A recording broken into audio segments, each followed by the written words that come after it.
যেহেতু আগামীকালকে মকর সংক্রান্তি, প্রত্যেক বছর যে আইটেম আছে আমরা সেইগুলি আইটেমই রাখি। যেমন কদমা আছে, তিল্লাই বাতাসা আছে, হ্যাঁ, সব কিছু, খেজুর গুঁড়ো আছে। এখন ঠান্ডা সিজনে যেটা সবচেয়ে বেশি চাহিদা, খেজুর গুড়, তিল্লাই বাতাসা গুড়, পিঠার জন্য গুড়, এরকমই বিভিন্ন ধরনের আইটেম আমাদের এখানে আছে। কুন্ডার কি দাম আছে? কুন্ডার কি দাম আছে? গুড় বলতে আমরা 70 থেকে 80 টাকা কিলো বেশি গুড়। খেজুর গুড়টা 200 টাকা কিলো আছে, তিল্লাই বাতাসা 100 টাকা কিলো আছে। হ্যাঁ, এরকমই বিভিন্ন আইটেম।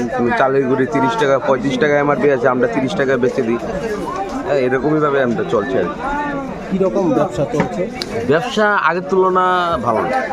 আগে যেভাবে 5 বছর আগে যেভাবে ব্যবসা ছিল, অনেক মানুষও সেরকমভাবে করে না। আর ব্যবসা আগের তুলনাতে অনেক কম, মোটামুটি চলনসই আর কি। গেছে বছর কেমন করছে? অ্যাভারেজ প্রত্যেক বছরেই ডাউন হচ্ছে ব্যবসা, প্রত্যেক বছরই ডাউন হচ্ছে। এখন কুসুমপট্টির বাজার।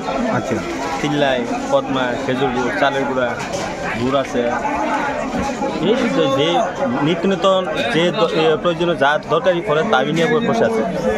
কীরকম দাম? দাম তো আগের তুলনায় তো অনেকটা কমছে।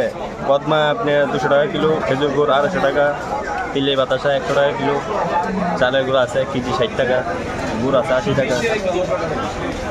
মানে গ্যাস এবার কীরকম করছেন, এইবার কীরকম? গ্যাস এবার থেকে এবারে তুলনায় বাজার একটু ডাউন আছে, কিন্তু জিনিসের দাম কমছে, কিন্তু বাজারটা আবার তো একটু ডাউন আছে। কারণটা কী? কারণ বলতে গেলে বিভিন্ন জায়গাতে বাজার আছে, বাজারঘাট বসে আছে, বাড়ি বাড়ি নিয়ে বিক্রি হচ্ছে। সেই কারণে প্রত্যেক জায়গায় একটু দোকান আছে, দোকানপাট আছে, সবাই নিয়ে তো সবাই ব্যবসা করছে। সেই কারণে আমাদের বর্তমান বাজার আগের তুলনায় অনেকটা একটু ব্যবসা একটু কম আছে।